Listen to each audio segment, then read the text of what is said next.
बड़े बड़े आंदोलनों ने देश को बड़े बड़े नेता दिए। आंदोलन करने वालों की अक्सर चाहत भी ऐसी ही होती है। ताली थाली पीट कर सरकार के खिलाफ आंदोलन करेंगे और फिर जन्म होगा एक नेता का। लेकिन हर आंदोलन का मकसद यही हो ऐसा जरूरी नहीं।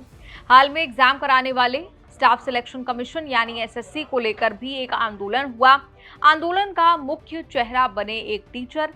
दिक्कत एसएससी के एक एग्जाम से शुरू हुई, लेकिन इस टीचर का मानना है कि भारत के पूरे शिक्षा व्यवस्था एग्जाम सिस्टम में ही सिर से पांव तक खराबी है। बस इसी को लेकर इस टीचर ने जंग छेड़ दी। नाम है अभिनय मैथ्स उर्फ अभिनय शर्मा। कभी पुलिस से भिड़ जाते हैं तो कभी सीधे सरकार से, छोड़ते तो विपक्ष को भी नहीं। अभिनय मैथ्स बने हैं हमारा आज का चर्चित चेहरा। एसएससी आंदोलन के बीच अभिनय मैथ्स की कई वीडियो वायरल हुई। एक वीडियो में अभिनय पुलिस वालों से भिड़ते हुए नजर आ रहे हैं। दरअसल आंदोलन की शुरुआत के साथ ही पुलिस वहां पहुंच गई थी। पुलिस वाले से अभिनय कहते हैं कि आप इतना डर क्यों रहे हैं। इस पर पुलिस वाला कहता है कि कभी वर्दी पहनकर देखो। अभिनय कहते हैं कि ये वर्दी तो मैं 2007 में पहनकर उतार चुका हूं। इसके बाद पुलिस वाले के जवाब से हर कोई हैरान रह जाता है। वो कहते हैं मर्द होते तो उतारते नहीं। वीडियो वायरल हो गई। एक चीज, जब पुलिस वाले ने कहा कि आप मर्द होते तो वर्दी पहनते, तो आप उस वीडियो को देखना, ये सिर्फ हंसते हुए मुस्कुरा रहे थे उस समय। मैंने कुछ जवाब नहीं दिया। मैंने सोचा कि कोई बात नहीं, इस वक्त मोमेंटम ऐसा है, अपना इमोशनल इंटेलिजेंस लगाए और शांत रहे। इसके अलावा अभिनय की राहुल गांधी और विपक्ष को कोसते भी वीडियो वायरल हो गई। ये कहते कि उन्हें विपक्ष से कोई उम्मीद ही नहीं है। इससे पहले वो राहुल गांधी के बारे में क्या कुछ बोल चुके हैं वो भी आप सुन लीजिए। खैर, विपक्ष से हमारा कंपैरिजन करना भी गलत होगा, क्योंकि विपक्ष भी कम गिरा हुआ नहीं है। अगर विपक्ष ने अपनी भूमिका ठीक तरीके से निभाई होती, आज एफर्ट डाले होते कि हम भी एक स्ट्रांग विपक्ष बन सकें, तो शायद मोदी जी भी इसी चीज़ का फ़ायदा उठा रहे हैं कि विपक्ष मजबूत नहीं है, विपक्ष में ही आपस में फूट है, वो लोग सवाल उठा ही नहीं पाते हैं। एसएससी के एक एग्जाम से शुरू हुई कहानी ऐसी बढ़ी कि पूरी शिक्षा और एग्जाम प्रणाली पर ही सवाल खड़े हो गए। वो अभिनय मैथ्स ही थे जिन्होंने देश भर के टीचर्स को दिल्ली आने का आह्वान किया। 31 जुलाई को टीचर्स ने एसएससी के खिलाफ आंदोलन किया। दागी वेंडर की बद इंतजामी पर सवाल उठाए। लेकिन आंदोलन की शुरुआत में ही मशहूर टीचर नीतू मैम और राकेश यादव को डिटेन कर लिया गया। चर्चित टीचर जहां थाने में थे, वहीं अभिनय मैथ्स एसएससी चेयरमैन डीओपीटी मंत्री से मुलाकात करने की कोशिश करते रहे। 4 अगस्त को 4 टीचर डीओपीटी मंत्री और एसएससी चेयरमैन से मिले भी। अभिनय मैथ्स ने बताया कि मीटिंग में उन्होंने छात्रों के एक्स्ट्रा अटेम्प्ट देने की मांग की गई।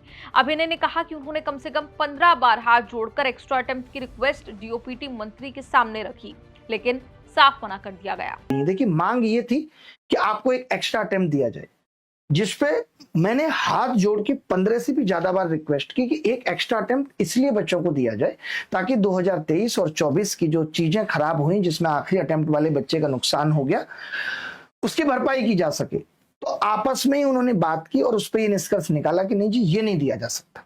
फिर बात आई कि आप 1 जनवरी एज को कर दीजिए, ये भी नहीं हो सकता। तो अगर ये माना जाता तो मैं कहता कि जी हाँ, मांग मान ली गई है। 24 जुलाई से 1 अगस्त के बीच आयोजित होने वाली एसएससी पोस्ट फेज 13 परीक्षा में कीबोर्ड माउस खराब होने जैसे कई टेक्निकल दिक्कतों की बात सामने आई। जिस वेंडर को ठेका दिया जाता है उसी के जिम्मे ये सब होता है। इस एग्जाम में एडिक्विटी नाम का वेंडर जिम्मेदार था। अभिनय मैथ्स ने डीओपीटी मंत्री के सामने दागी वेंडर को बदलने की बात कह दी। दूसरी ऑब्जेक्टिव मांग ये थी कि भाई, वेंडर अगर खराब है, जो एग्जाम में फेल हो चुका है, तो आप किसी दूसरे वेंडर से एग्जाम करा लीजिए, आप कोई और वेंडर ले आइए। मैंने तो इनफैक्ट टीसीएस भी नाम यूज नहीं किया। तो उन्होंने हमसे ये कह दिया कि क्या आपको टीसीएस ने भेजा है कि टीसीएस एग्जाम करा ले। चेयरमैन साहब ने इस पे कहा कि टीसीएस के पास बहुत सारी लैब है, एडुकेटी के पास नहीं है। मैंने तुरंत वहां ये आवाज उठाई कि जब एडुकेटी के पास लैब नहीं है तो आपने उसको एग्जाम कराने का ठेका कैसे दे दिया? क्या आप सिर्फ एक शब्द को ठेका दे देंगे? सबके पीछे एक प्रोसेस है, एक इंफ्रास्ट्रक्चर है, एक सिस्टम है। अगर उसके पास वो ही नहीं है तो वो किस बात का वेंडर है?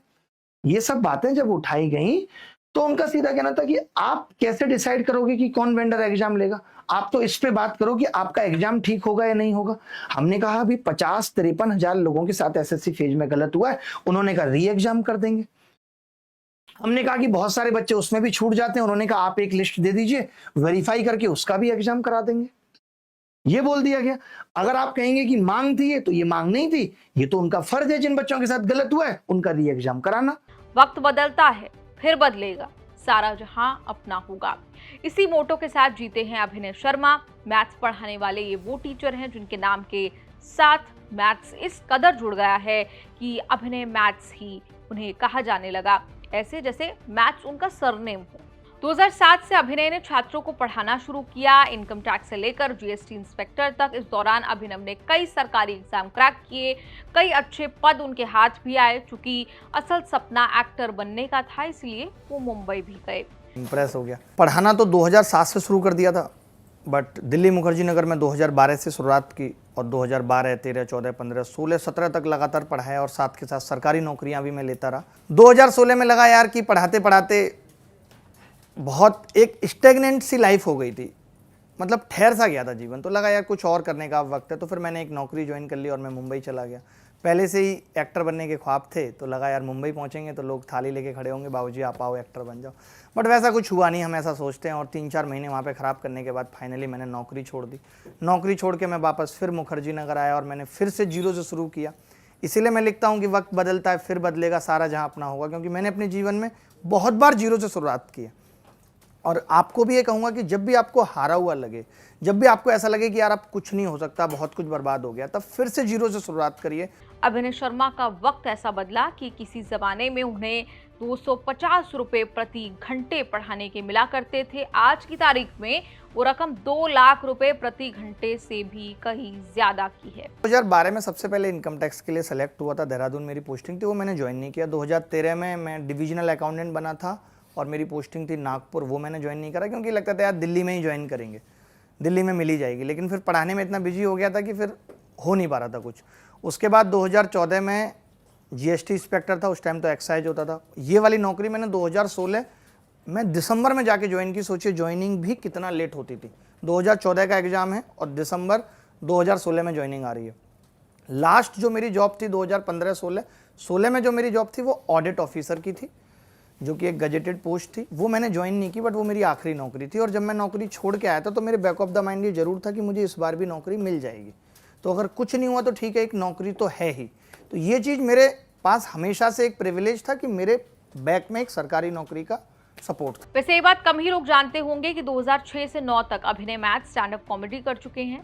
मुखर्जी नगर के दिनों में ही अभिनय मैथ्स की गर्लफ्रेंड हुआ करती थी। न्यूज तक के शो मंच पर अभिनय बता चुके हैं कि उस अलगाव का कारण आखिर क्या रहा। जब मुखर्जी नगर आए तो वहां पे फिर somebody enter into the life, और जो एक कैरियर बहुत अच्छा वाला चल रहा था, वहाँ से फिर उसने वो जो डिग्रेडेशन पकड़ा और नीचे जाने लगा। उसी का एक दौर था कि हमने नौकरी ज्वाइन की। पिताजी चाहते थे कि थोड़ा दिल्ली से दूर जाएगा तो इसका प्रेम छूटेगा, लेकिन वो नहीं छूट पाया। फिर हमें खुद ही लगने लगा आवाज़ कि यार इन सब चीज़ों से 4-5 साल हो गए थे कि लाइफ पीछे ही जा रही है। तो लाइफ में जब हमें ये स्पार्क मिला कि यार सब कुछ जो फ्री पढ़ाने वाली बात थी कि सब कुछ फ्री पढ़ाओ यूट्यूब पे, ये उसी का कॉन्सेप्ट था। उसी ने कहा कि तुम एजुकेशन में बहुत अच्छा करोगे, जॉब मत ज्वाइन करो, जॉब छोड़ दो। तो जॉब छोड़ के जब हम आए और ये सब किया, फिर उसको कहीं ना कहीं ये लगने लगा कि यार ये बंदा अभी तक कुछ नहीं था, वो बहुत बड़ी पोस्ट पे थी, तो अब ये आगे जा रहा है। तो उसके दिमाग में ये सब चीज़ें जब आने लगी तो फिर वो अलगाव की स्थिति पैदा हो गई और हमें लगा कि ठीक है, वो अफसाना जिसे अंजाम तक लाना ना हो मुमकिन, उसे एक खूबसूरत मोड़ देकर छोड़ना बेहतर। अभिनय मैथ्स रोजगार के विषय पर खास तौर पर सरकार के खिलाफ भी बोलते आए हैं, जिसे लेकर उन्हें मोदी विरोधी और इस तरह के टाइटल्स दे दिए जाते हैं। लेकिन अभिनय इन दिनों राहुल गांधी विपक्ष की भी आलोचना करते हुए नजर आए। चर्चित चेहरा के इस एपिसोड पर आपकी क्या राय है, कमेंट्स में लिखकर जरूर बताएं।